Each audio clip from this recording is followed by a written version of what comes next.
Susana Mangana, experta en política internacional y asuntos de Oriente Medio, nos acompaña desde Montevideo para analizar este tema. Bienvenida a la tarde, fin de semana. Hola, buenas tardes. Un gusto estar con vosotros y con vuestra audiencia. Un placer. ¿Está preparada Uruguay para seguir asumiendo este rol de albergar a refugiados por el conflicto, de desplazados, quizás personas afectadas por el conflicto en Medio Oriente? Bueno, en justicia Uruguay es un país que tiene una larga trayectoria en lo que se refiere a recibir exiliados políticos de guerras varias, por ejemplo también republicanos españoles, o aquellos que han venido desde Colombia o también incluso de lugares más alejados geográficamente hablando, como es Chechenia,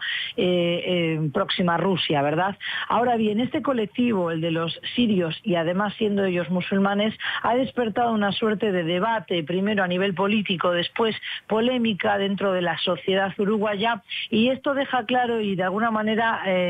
nos revela que hay cierto grado de intolerancia y de estigmatización hacia aquello que consideramos que es muy diferente a nosotros, es decir, la cultura de los musulmanes. Y ahí tenemos que denunciar de alguna manera también lo que ha sido el papel de los medios de comunicación, quizás no tantos los locatarios aquí en Uruguay o en la región, sino normalmente la pésima tergiversación de los hechos que se hace siempre a través de los grandes canales, los medios de consumo masivo, ya sean norteamericanos, europeos, que ponen el foco siempre en una imagen estereotipada y negativa del mundo musulmán. Es decir, con el primer grupo hubo rechazo por parte de los uruguayos cuando estas personas llegaron a Montevideo. No. Los uruguayos lo recibieron muy bien, hubo una gran campaña de solidaridad ciudadana, llegaban donaciones, llegaban deseos y sobre todo expresiones de buena voluntad porque se entendió que eran refugiados de una guerra, sobre todo las imágenes primeras de estas familias que llegaron en octubre pasado de niños jugando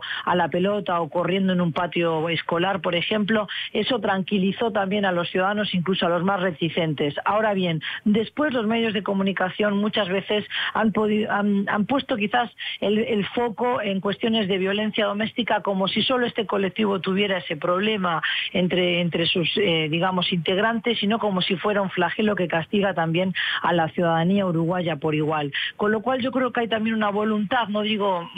generalizada a nivel de toda la sociedad civil, pero sí de alguna clase política, de algunos también informativistas, para hacer demasiado hincapié en que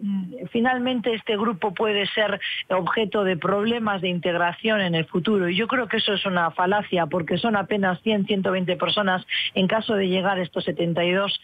sirios refugiados a partir de octubre o noviembre de este mismo año, no sumarían en total más de 120 personas, lo cual, si se compara con los números de refugiados que recibe, por ejemplo, Europa, es un número ínfimo.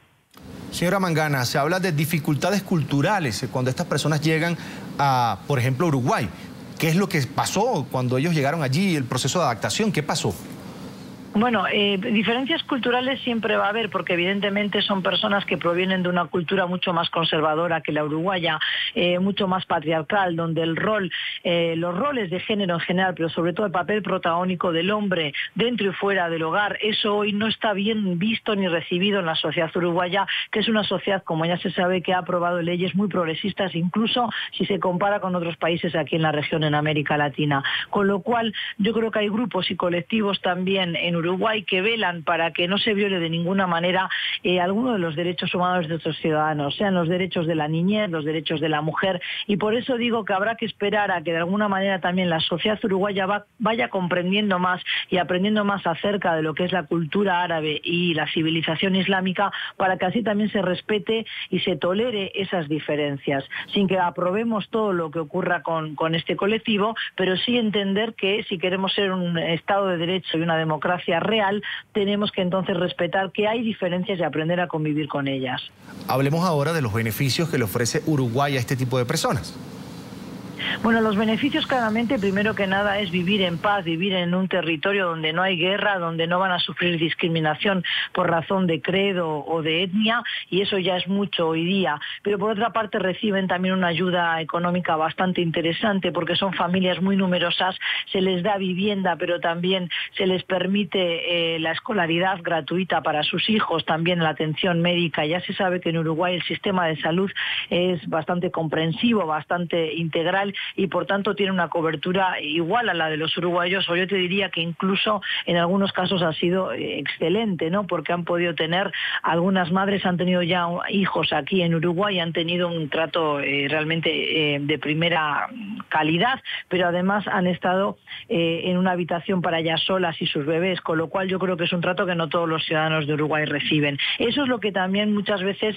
azuza o aviva la polémica a nivel de calle, a nivel de ciudadano de a pie, que a veces entiende que esa ayuda es excesiva y que hay personas con carencias también en Uruguay. Por eso digo, creo que es una lección en ambos sentidos, para los sirios para aprender a convivir con otro tipo de pueblo y de democracia real, y para los uruguayos para ver hasta qué punto todavía hay una cuota de discriminación o racismo en nuestra sociedad y cómo tenemos que aprender a ser más tolerantes en este siglo XXI. ¿Pueden trabajar? Sí, pueden trabajar y de hecho es lo que se está intentando, que sean autosustentables, que los jefes de familia, pero que los varones también, que sean ya adolescentes y que tengan capacidad para estudiar y trabajar, puedan también acompañar las finanzas de la familia, porque como dije antes son familias muy numerosas. ¿Cómo hace el gobierno, las organizaciones para trabajar el tema del idioma, que pues es importante para desenvolverse en una sociedad como la uruguaya? Bueno, entiendo, porque yo al principio estaba más involucrada con el colectivo que ahora en la actualidad, pero entiendo que recibieron clases de español por parte de un equipo de profesores especializados en la enseñanza del idioma español para extranjeros, pero que además se apuesta a que los niños y los adolescentes se integren al idioma por la vía del uso cotidiano en la escuela, en el liceo, pero también en la Universidad del Trabajo del Uruguay, lo que conocemos como la UTU. Si me pregunta a mí, mi opinión personal es que ha sido muy lenta esa adaptación idiomática y yo creo que han estado de alguna manera excesivamente tutelados y que eso no ha permitido que tengan un mayor contacto con familias, que vayan eligiendo amigos, dejando otros por el camino, pero que tengan la necesidad real de hablar. En tanto que hay una tutela, que hay un equipo de psicólogos, asistentes sociales que también resuelven muchas cuestiones del día a día, yo creo que estos inmigrantes de hoy están tan entre algodones que de alguna manera se les sobreprotege y no tienen ese aprendizaje que tenían los inmigrantes sirios o libaneses que llegaron también a América Latina desde Colombia hasta la Patagonia del 1900 a 1925, primer cuarto de siglo XX, cuando tuvieron que enfrentarse a la necesidad de hablar, de aprender el idioma para poder vender su mercadería y para poder alimentarse, trabajar y en última instancia sobrevivir. Y yo creo que eso es muy necesario para que las personas vayan aprendiendo de las costumbres aquí en Uruguay, pero también para que vayan decidiendo qué rumbo seguir en su futuro aquí en Uruguay. Agradecemos a Susana Mangana, experta en política internacional y asuntos de Oriente Medio, por estos minutos para la tarde fin de semana. Gracias a ustedes por este contacto.